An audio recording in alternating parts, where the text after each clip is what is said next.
Friends, banks और loans के संबंध में अपने पिछले कुछ वीडियोस में मैंने आपको बताया था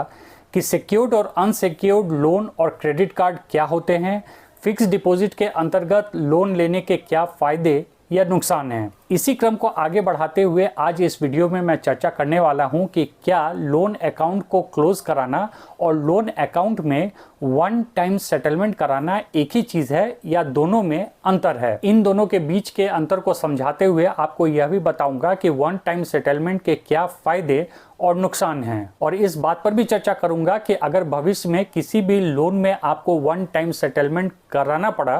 तो फ्यूचर में आपको किन सावधानियों को दूसरे लोन लेते समय बरतनी चाहिए।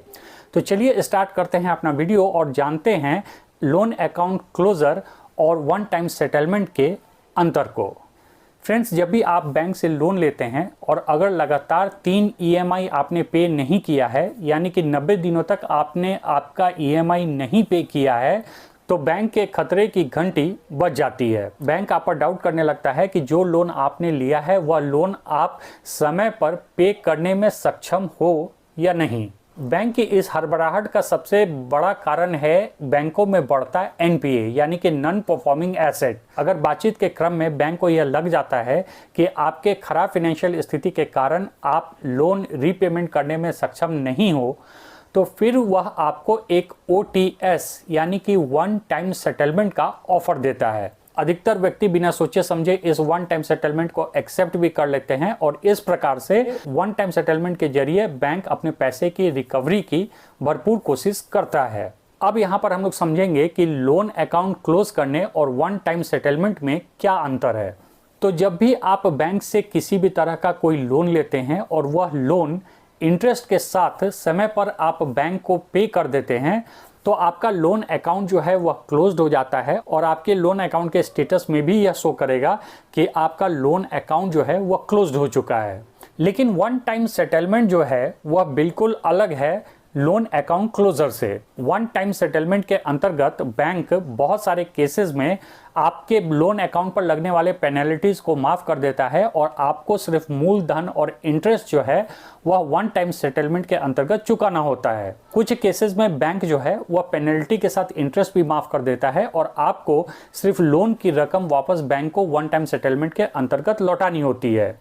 कुछ केसेस ऐसे भी होते हैं जहां पर पेनल्टी इंटरेस्ट के अलावा मूलधन का भी एक भाग जो है वह बैंक माफ कर देता है, छोड़ देता है, और वन टाइम सेटलमेंट के अंतर्गत आपको मूलधन का सिर्फ एक पोर्शन जो बैंक के द्वारा निर्धारित किया गया है वही पे करना होता है। यह सारी बातें इस बात पर निर्भर करता है कि लोन का स्टेटस और आपकी परिस्थिति को देखते हुए बैंक आपको वन टाइम सेटलमेंट के अंतर्गत क्या ऑफर देता है और क्या आप उस ऑफर को स्वीकार कर रहे हो या नहीं। अधिकतर व्यक्ति जो लोन पेमेंट करने में सक्षम नहीं होते हैं वह भी इस वन टाइम सेटलमेंट को एक्सेप्ट कर लेते हैं और कहीं ना कहीं से पैसे इंतजाम करके इस कोशिश में रहते हैं कि इस वन टाइम सेटलमेंट को करके लोन के इस झंझट से मुक्त हो जाया जाए। लेकिन इस केस में आपका जो लोन अकाउंट बंद होता है वहां पर लोन अकाउंट क्लोज नहीं बल्कि उसका स्टेटस हमेशा वन टाइम सेटलमेंट शो करेगा। यानी कि आपके लोन स्टेटस का कोई पुराना हिस्ट्री उठाकर देखेगा तो वहां पर आपके लोन अकाउंट में या तो लोन अकाउंट क्लोज लिखा आएगा या फिर वन टाइम सेटलमेंट लिखा आएगा, जिसके अंतर्गत यह आसानी से पता चल जाएगा कि जो पिछला लोन आपने लिया है वह आपने प्रॉपर्ली बैंक को वापस लौटाया है या फिर वन टाइम सेटलमेंट के अंतर्गत आपने उस लोन को निपटाया है। डेफिनेटली आपका लोन अकाउंट क्लोज्ड होना आपके एक अच्छे फिनेंशियल स्टेटस को शो करता है कि आपने लोन लिया और समय से उस लोन को पे कर दिया। वहीं वन टाइम सेटलमेंट की बात करें तो यह आपके एक खराब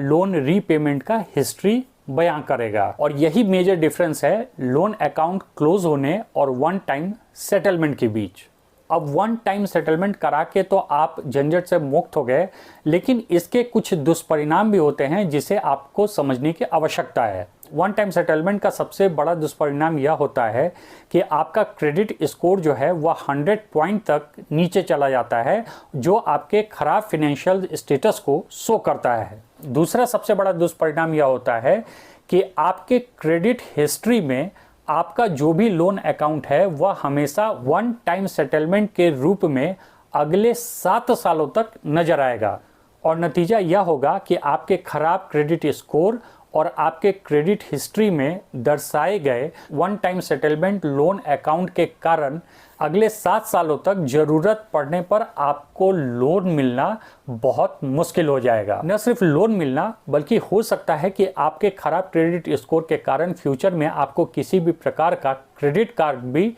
न मिले। इसलिए जब भी फ्यूचर में आप लोन अकाउंट सेटलमेंट के लिए जा रहे हैं तो अच्छी तरीके से 2 बार सोच लें, नहीं तो भविष्य में फिर किसी भी प्रकार का लोन मिलना आपके लिए असंभव नहीं तो बहुत बहुत मुश्किल तो जरूर हो जाएगा। इसलिए मेरा तो सजेशन यह है कि आप हमेशा यह कोशिश करें कि आप अपने लोन अकाउंट को प्रॉपर्ली क्लोज कराएं। अगर जरूरी हो तो आप अपने किसी परचेज से पैसा लेकर अकाउंट को प्रॉपर्ली क्लोज करा सकते हैं। बाद में इनकम आने पर आप उस व्यक्ति को भी रीपे कर सकते हैं,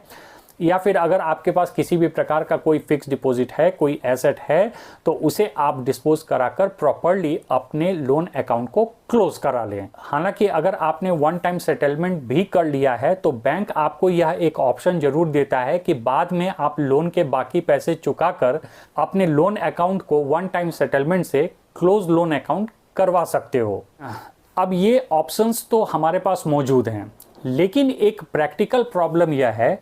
कि अगर हमारे पास पैसे हैं नहीं तो हम आखिर बैंक को पूरा पैसे चुकाएं कैसे। और एक प्रैक्टिकल बात यह भी है कि जिसने वन टाइम सेटलमेंट करा लिया है वह कितना ही इंटरेस्टेड होगा कि बाकी का पैसा बैंक को चुकाकर अपने वन टाइम सेटलमेंट अकाउंट को क्लोज अकाउंट में कन्वर्ट करा ले। देखिए, प्रैक्टिकल तौर पे तो यह सारी बातें मुमकिन नहीं हो पाती हैं और इसी कारण से एक व्यक्ति जो है वन टाइम सेटलमेंट को एक्सेप्ट करता है, कुछ पैसे इंतजाम करके एक मुश्त पैसा बैंक को देकर लोन के इस झंझट से मुक्ति पा जाता है। उसे उस समय यह कुछ भी नहीं सोचता है कि फ्यूचर में उसका क्रेडिट स्कोर खराब हो रहा है, क्रेडिट हिस्ट्री खराब हो रहा है, या फ्यूचर में अगर उसे लोन लेना पड़ेगा तो वह क्या करेगा। इस तरह की तमाम बातें दिमाग में नहीं आती हैं। उस समय सिर्फ यही ख्याल आता है कि एक मुश्त सेटलमेंट करो और लोन के इस झंझट से मुक्ति पाओ। तो यहाँ पर मैं इसी बात को सजेस्ट करूँगा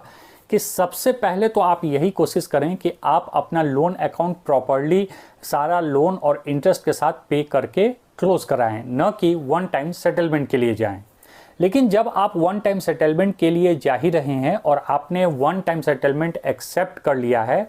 तो फ्यूचर में आपको कुछ सावधानी बरतनी होगी, जिसके संबंध में मैं आपको जानकारी दे दूं। जैसा कि मैंने आपको बताया कि आपका क्रेडिट स्कोर खराब हो जाएगा, क्रेडिट हिस्ट्री निगेटिव हो जाएगा और आपको फ्यूचर में लोन लेना मुश्किल हो जाएगा। लेकिन फिर भी फ्यूचर में ज़रूरत पड़ने पर किसी भी तरह से आपने बैंक को कन्विंस करके लोन ले लिया है।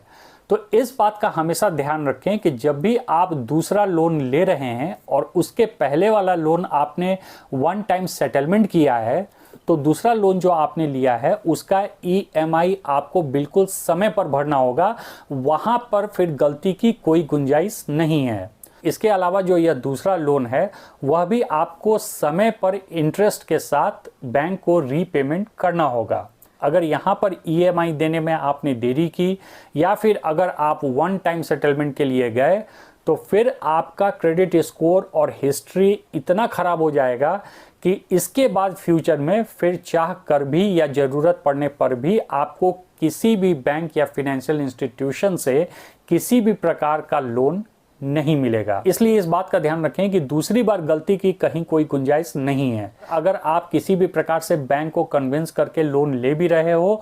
तो मेक इट श्योर कि जब आप उसको अच्छी तरीके से रीपे करने की स्थिति में हो तभी आप लोन लें, नहीं तो वन टाइम सेटलमेंट के बाद आप दूसरा लोन लेने से परहेज करें। अगर आप श्योर हैं कि आप समय पर उस लोन को लौटा सकते हैं तो डेफिनेटली आप बैंक को कन्विंस करके दूसरी बार भी लोन ले सकते हैं। इसमें कोई दिक्कत नहीं है, बल्कि एक फ़ायदा भी है कि दूसरी बार जब आप लोन लोगे और अगर आपने EMI समय पर पे किया है और आपने सारा लोन समय पर चुका दिया तो आपका क्रेडिट स्कोर जो है वह सही हो जाएगा, जिसके बाद फ्यूचर में आपको क्रेडिट कार्ड, किसी भी प्रकार प्रकार का लोन भी आसानी से मिल जाएगा, डिस्पाइट कि आपका पहला जो लोन है वहां पर one time settlement credit history में शो कर रहा है। इसलिए मेरा रिकमेंडेशन यही रहेगा कि हर संभव वन टाइम सेटलमेंट से बचें, लेकिन अगर वन टाइम सेटलमेंट करना ही पड़ रहा है तो जो भी सुझाव मैंने दिया है उसका अक्षरशः पालन करें और फ्यूचर में